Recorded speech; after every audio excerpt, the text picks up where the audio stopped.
Réinventer l'éducation. Learning World, en association avec WISE, une initiative de Qatar Foundation. Apprendre, enseigner, c'est partager ses connaissances. Traditionnellement, ce sont les anciens qui transmettent aux plus jeunes, mais ce schéma peut être bousculé. Comment s'articulent alors les transferts de savoir entre générations et pourquoi valoriser ces liens? Ce sont les questions que pose Learning World cette semaine à travers des projets menés au Chili, en Nouvelle-Zélande et en Tanzanie.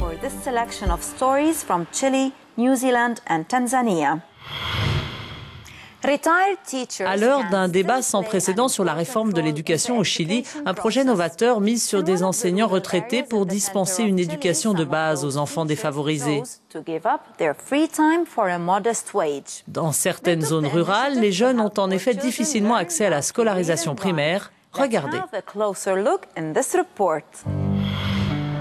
Nous sommes en Araucanie, une région située au centre du Chili, avec pour capitale Temuco. Ce territoire abrite des populations défavorisées. Particulièrement précarisées, les retraités, ils doivent aujourd'hui composer avec une pension très faible qui couvre à peine leurs frais fixes, à l'instar de Teresa, cette ancienne enseignante. Je suis partie à la retraite en 2001. J'ai travaillé 40 ans pour me retrouver finalement avec 250 € par mois. Je ne peux pas me contenter de ça pour vivre. C'est impossible. Aujourd'hui, Teresa bénéficie d'un coup de pouce grâce à la Fondation Araucanie Aprende et à ses programmes à la charnière entre éducation et social.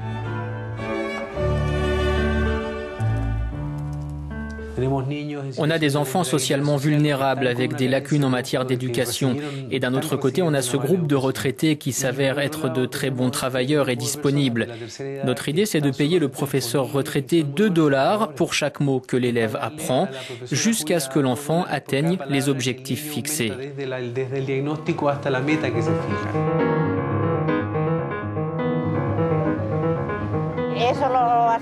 Ça, on le fait tous les deux, on découpe des étiquettes.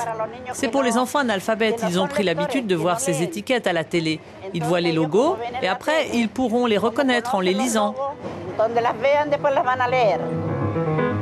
Entre 2006 et 2009, les programmes de la Fondation Araucanie Aprende se sont diffusés dans près de 80 écoles. Faisant de la maîtrise de la lecture son cheval de bataille, la Fondation a permis à plus de 1800 élèves de franchir cette étape qui a nécessité le recrutement de 88 professeurs retraités. Des résultats jusque-là encourageants pour un programme exclusivement financé par des donateurs privés.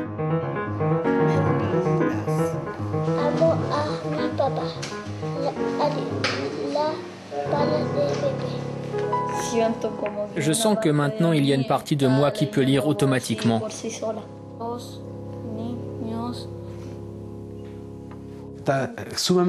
Il existe plusieurs méthodes pour apprendre à lire. Il n'y en a pas une qui soit meilleure que les autres. C'est plutôt l'expérience, les petites astuces qui font que ça fonctionne.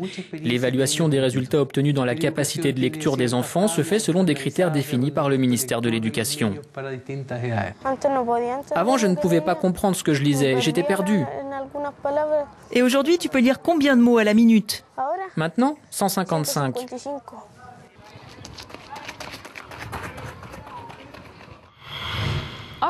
Les personnes âgées sont tout aussi disposées à transmettre qu'à recevoir. À Hamilton, en Nouvelle-Zélande, des seniors retournent sur les bancs de l'école pour se familiariser avec les nouvelles technologies, et notamment Internet.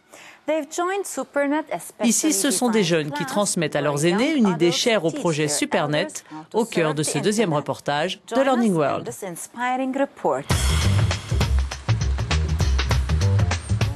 Chaque mardi, c'est le même rituel pour Raymond, père de famille de 37 ans, et Diamond, retraité de 68 ans.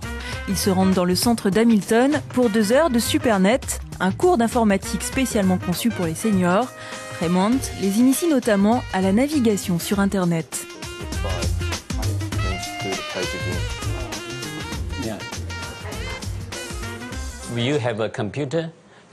Si vous avez un ordinateur, ça vous ouvre de nombreuses portes. Moi, ça m'aide à communiquer avec mes amis, ma famille et mes parents basés en Chine.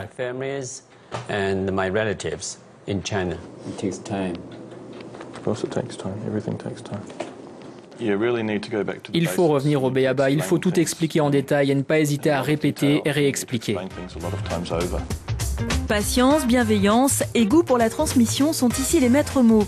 Financé par les dons des élèves et par l'église méthodiste, Supernet accueille depuis 2004 une dizaine d'étudiants chaque semaine.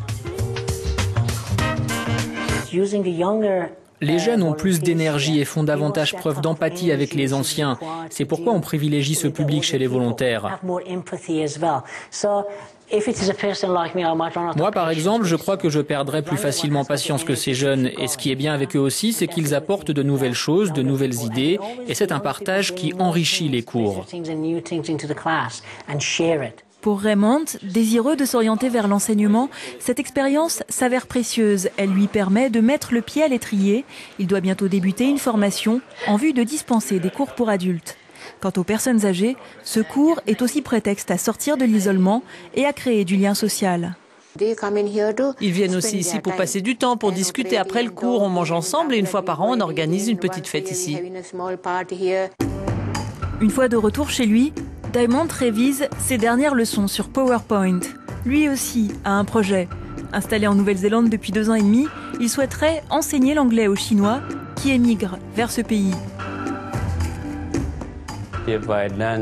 Si j'arrive à maîtriser PowerPoint, mes cours seront plus vivants et plus faciles à comprendre.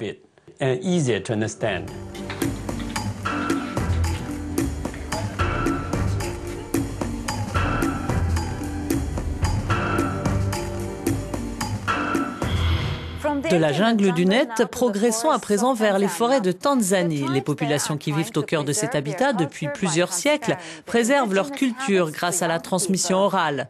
Ce transfert de connaissances des plus âgés aux plus jeunes est très structuré. Regardez.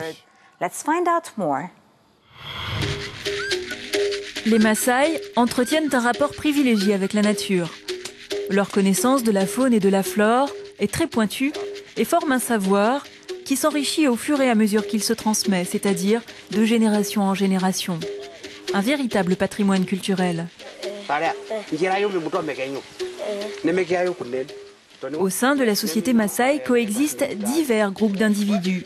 Le passage des jeunes à l'âge adulte se fait par une cérémonie initiatique, la circoncision, à l'issue de laquelle se constitue notamment le groupe des Moranis, les guerriers.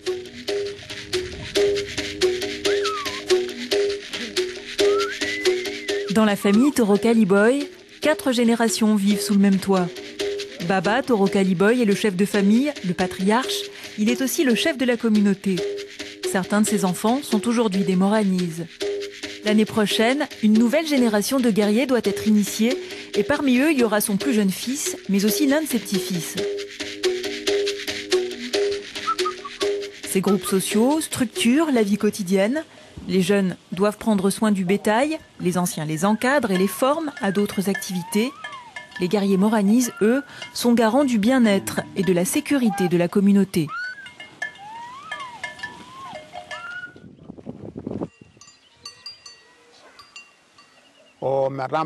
Les anciens sont nos bibliothèques. Ils détiennent la connaissance. Sans eux, on ne pourrait pas survivre. Les jeunes ne comprennent pas toujours bien nos coutumes. Je dois veiller sur eux et les corriger. À la fin de la journée, la famille se rassemble autour du feu, où là encore, se perpétue la transmission de savoirs. Des mots, des faits, des histoires qui façonnent l'identité culturelle et dont les anciens sont les gardiens. Parallèlement à cet enseignement familial et traditionnel, la famille Toro-Kaliboy a adopté le principe d'un apprentissage scolaire qui se veut accessible à tous les enfants de la communauté. Les valeurs du groupe y restent toutefois prédominantes.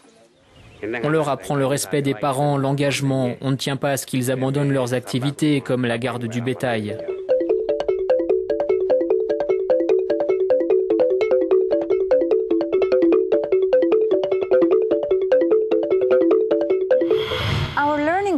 Ainsi s'achève Learning World. Mais avant de se quitter, une petite question. Avez-vous déjà participé à une expérience de transfert de connaissances entre générations? Si c'est le cas, exprimez-vous sur nos réseaux sociaux et pour plus d'informations, rendez-vous sur notre site internet. À la semaine prochaine. Learning World, en association avec Wise, une initiative de Qatar Foundation.